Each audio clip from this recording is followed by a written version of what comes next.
Dan kita akan memantau bagaimana situasi ataupun juga temuan di Maros, Sulawesi Selatan bersama dengan jurnalis Kompas TV Gufron. Selamat pagi, Gufron, apakah sudah terhubung? Bisa gambarkan, laporkan kepada kami seperti apa update-nya di sana? Ya, selamat pagi Putri dan juga saudara, betul sekali. Untuk update pada pagi hari ini, tadi tim SAR gabungan yang memang sudah membangun posko sejak malam di Baloci, Kabupaten Pangkep, Provinsi Sulawesi Selatan. Pagi tadi memang sudah memberangkatkan beberapa timnya untuk menuju beberapa titik lokasi yang berada di puncak Bulu Saraung, Kabupaten Pangkep. Tim SAR gabungan mengkonfirmasi pukul 6:15 tadi memang sudah memberangkatkan tim AJU yang pertama untuk membawa drone dan juga peralatan komunikasi, karena memang peralatan komunikasi ini yang sangat dibutuhkan di saat medan yang tidak begitu mendukung seperti saat ini. Terus kemudian juga pada pukul 6:30 heli dari Lanut juga telah berangkat menuju titik lokasi, dan untuk penemuan badan pesawat pertama terkonfirmasi ini pada pukul 7:49 waktu Indonesia Tengah, dan itu mereka tim SAR gabungan ini menemukan serpihan jendela pesawat kecil. Kemudian pada beberapa radius kurang lebih tidak jauh dari penemuan pertama, serpihan kedua ditemukan oleh tim AJU yang menuju ke titik pesawat dan juga menemukan badan pesawat dan juga ekor pesawat yang berada posisinya kalau di puncak ini berada di lereng utara puncak Bulu Saraung. Kalaupun juga nanti ada akses proses jika nanti ada skenario evakuasi seperti itu, evakuasi rencananya akan tetap dilakukan di jalur pendakian gunung seperti biasa untuk proses evakuasi yang lebih aman. Putri. Oke, Gufron, jadi memang kalau dari informasi yang Anda terima saat ini sudah adakah misalnya berapa jumlahnya, kemudian itu bagian apa saja, kemudian apa hasil sementara yang bisa disampaikan soal temuan yang sudah ditemukan oleh petugas pagi hari ini, Bu Gufron? Baik, untuk bagian-bagian pesawat yang telah ditemukan ini ada bagian window, satu bagian jendela pesawat, terus kemudian juga temuan yang lebih besar ini ada badan dan juga ekor pesawat. Tentunya untuk proses selanjutnya adalah bagaimana untuk mengevakuasi badan pesawat ini untuk diselidiki lebih lanjut, dan juga tentunya pencarian lebih lanjut kepada korban yang terkonfirmasi berada dalam pesawat. Kurang lebih ada 10 penumpang yang hingga saat ini juga memang masih terus dilakukan proses pencarian. Memang hingga pagi tadi tim yang berada di puncak Bulu Saraung mengkonfirmasi bahwa kabut ini menjadi salah satu kendala yang berada di atas puncak, terus kemudian juga akses untuk ke badan pesawat, titik temunya badan pesawat ini aksesnya cukup terjal dan juga berkabut, sehingga ini cukup menyulitkan tim untuk bisa turun ke sana dan juga membutuhkan peralatan yang lebih safety gitu ya, untuk tim SAR ataupun juga tim gabungan untuk melakukan evakuasi tim badan pesawat. Nanti dikonfirmasi dari Basarnas, kalaupun ditemukan jenazah pada hari ini, maka jalur proses evakuasinya tetap berada ataupun juga mengikuti proses jalur pendakian seperti biasa.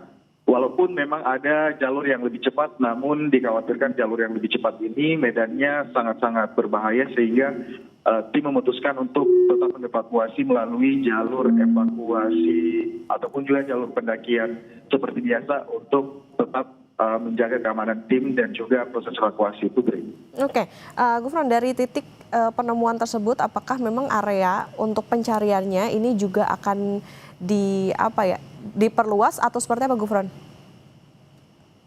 Baik, untuk area akan diperluas karena memang jenazah hingga saat ini ataupun juga korban hingga saat ini belum ditemukan. Jadi memang titik fokusnya ini adalah menemukan titik jatuhnya pesawat dulu, terus kemudian mengevakuasi badan pesawat dan juga akan berkoordinasi lebih lanjut. Tim akan terus mencari radius yang lebih luas lagi untuk mencari jenazah. Karena selain dari tim gabungan yang ada di Baloci, juga sudah ada tim yang berada di Cenderana, Kabupaten Maros, yang juga memang sejak semalam sudah membangun posko.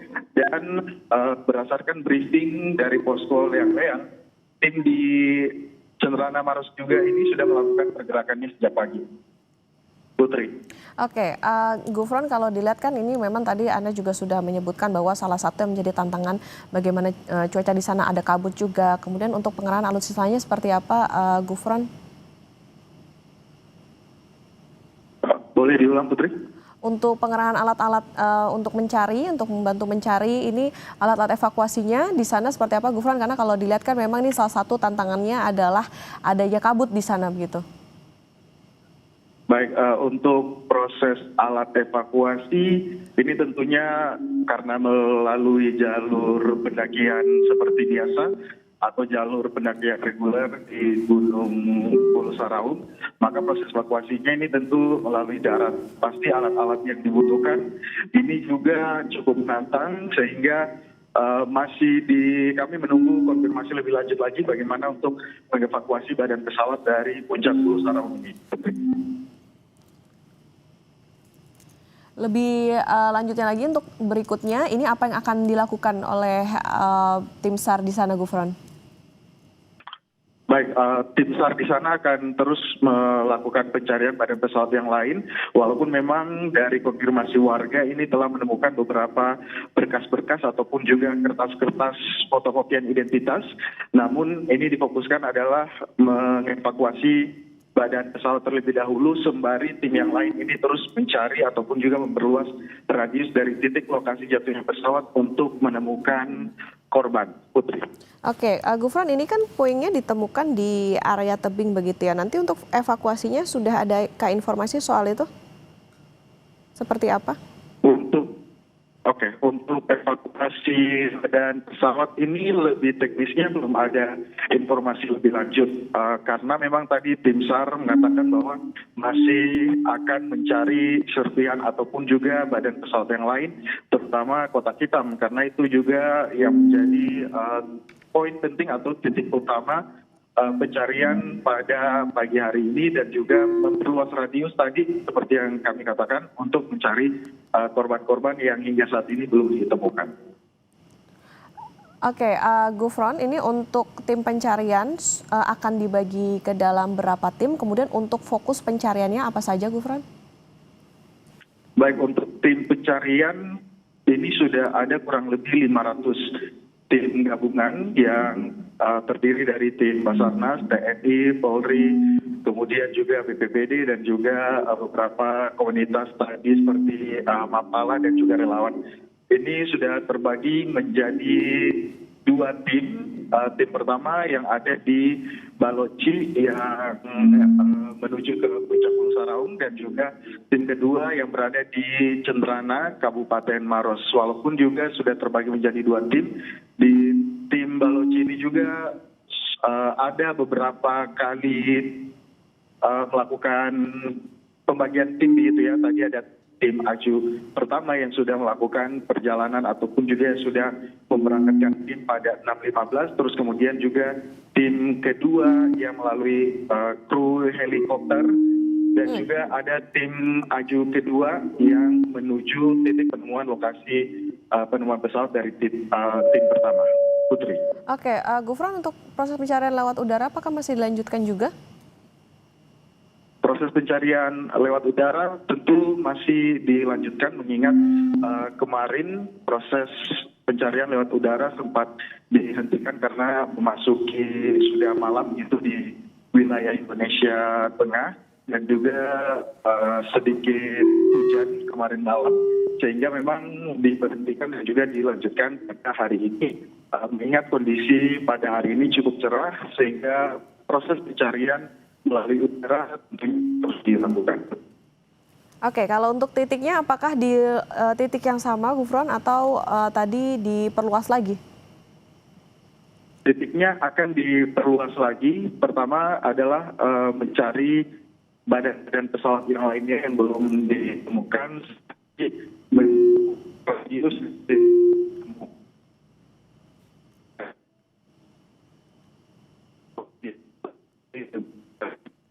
Ya, Gufron. Hingga saat ini belum ditemukan. Gufron, mungkin informasinya bisa diulang kembali, Gufron, tadi mengalami kendala komunikasi.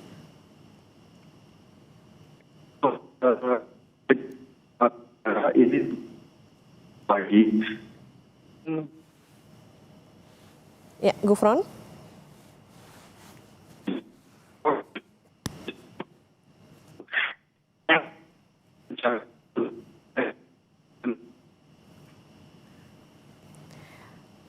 Baik, nanti kami akan coba sambung kembali, kita hubungi kembali jurnalis Kompas TV Gufron Lamataha yang melaporkan bagaimana serpian pesawat ATR 42500 ditemukan. Tetap bersama kami saudara di Breaking News Kompas TV.